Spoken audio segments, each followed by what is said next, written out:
अस्सलामुअलैकुम, मेरा नाम है सैयद इकबाल अली और आप देख रहे हैं द ग्रेट थिंकिंग। आज की इस वीडियो में हम बात करने वाले हैं सोल्डरिंग आयरन के हवाले से, जो कि कुछ कैटेगरीज में आपके सामने आपको मौजूद नज़र आ रहे होंगे। यहाँ पर हमारे पास 3 टाइप्स के सोल्डरिंग आयरन मौजूद हैं, जिनको हम लोग काबिया भी कहते हैं।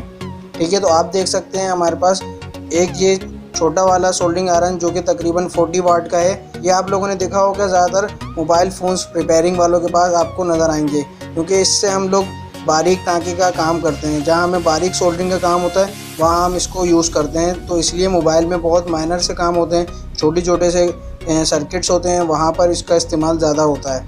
इसके बाद आप देख सकते हैं वहाँ पर एक ये तकरीबन 80 वाट का सोल्डरिंग आयरन मौजूद है, जो बड़े सर्किट में जैसे कि यूपीएस वगैरह के सर्किट्स के अंदर इस्तेमाल होता है। जहाँ पर बड़े कंपोनेंट्स इस्तेमाल होते हैं वहाँ पर हम इसका इस्तेमाल करते हैं।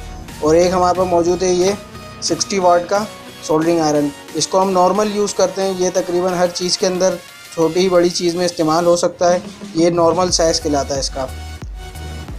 इसको पकड़ने का अपना एक तरीका होता है। इसको हम लोग पेन या पेंसिल की तरह पकड़ सकते हैं। कुछ लोग इसको जो है इस तरह पकड़ते हैं, इस तरह पकड़ के सोल्डरिंग करते हैं। ये बहुत गलत तरीका है। इसका अपना जो तरीका है वो बहुत ईजी है। आप इसको इस तरह पेन पकड़ते हैं, इस तरह आप इसको पकड़ सकते हैं दोनों उंगलियों और अंगूठों के दरमियान। उसके बाद आप इससे ईजिली अपना काम कर सकते हैं। तो इसको पकड़ने का ये सबसे बेस्ट तरीका है।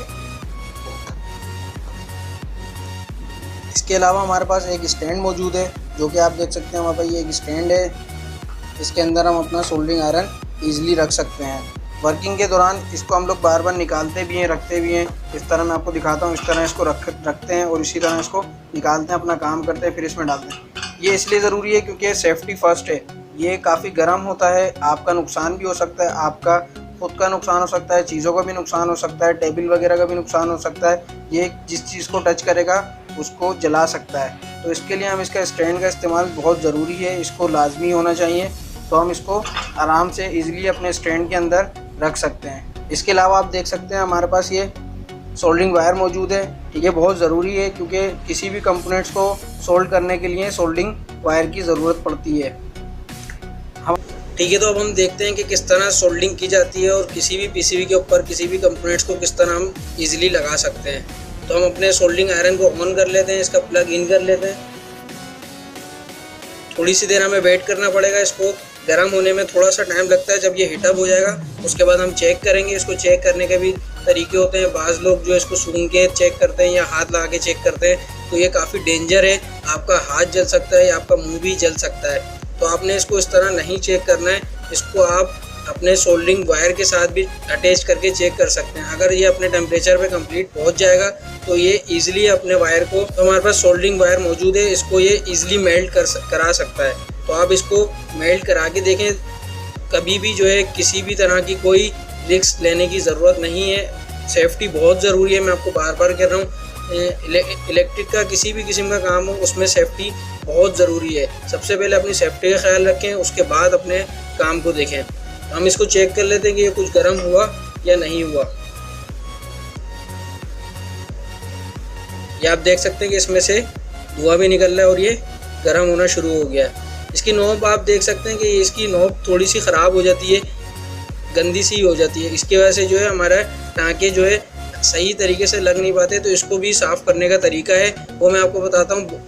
बाज़ लोग जो है इसको कपड़े वगैरह से या कागज़ वगैरह से साफ़ करते हैं या झटक के साफ़ करते हैं, तो ये गिर जाता है। लेकिन उससे भी आपका अपना नुकसान है कि ये नीचे गिरने के बजाय आपकी तरफ भी आ सकता है, आपके फेस पे भी आ सकता है, आपके हाथ वगैरह पे भी आ सकता है। तो उसके लिए मैं आपको रिकमेंड करूँगा कि आप कोई भी जीन्स का कपड़ा लें, जैसे जीन्स की पैंट वगैरह होती है ना, वो आप ले सकते हैं। उससे ये ईज़िली साफ़ हो जाता है। मैं खुद जीन्स के कपड़े से इसको साफ़ करता हूँ। देखिएगा मैं किस तरह इसको साफ़ करता हूँ। इस तरह इसको पकड़ के इस तरह आप इसको ईज़िली साफ़ कर सकते हैं। ये देखें, ठीक है, ये बिल्कुल साफ़ हो जाएगा। उसके बाद आप इसको सोल्ड कर सकते हैं। हाँ भाई, एक ये पीसीबी मौजूद है, यहाँ मैं आपको सोल्डिंग करके दिखाता हूँ। आपने अपने सोल्डर की जो है नोब को और इस वायर को, जो हमारे पास सोल्डरिंग वायर है, इसको एक साथ अटैच करना है और जिस जगह आपने सोल्डरिंग करनी है उस जगह इसको रखना है। बहुत ईजिली, बहुत सुकून से आप इसको किसी भी कंपोनेंट्स को अपने सोल्ड कर सकते हैं। ये देखें आप, बहुत आसानी से ये सोल्डिंग हो रही है।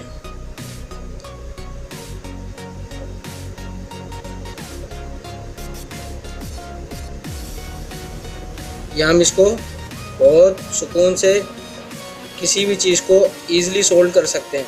अब हम यहाँ कोई एक कंपोनेंट्स वगैरह जो है वो सोल्ड करके देखते हैं कि किसी कंपोनेंट्स को लगाने के बाद किस तरह सोल्डिंग की जा सकती है। हमारे पास एक मौजूद है ट्रांजिस्टर, इसको हम सोल्ड करके देखते हैं इसमें।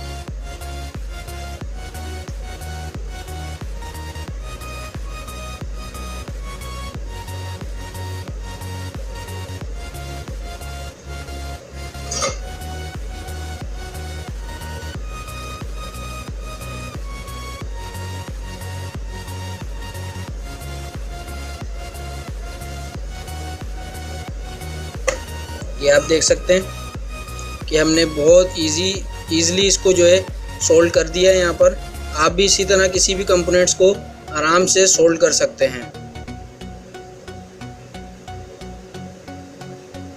कोई मुश्किल नहीं है, कोई इसमें रॉकेट साइंस नहीं है, बहुत इजी है।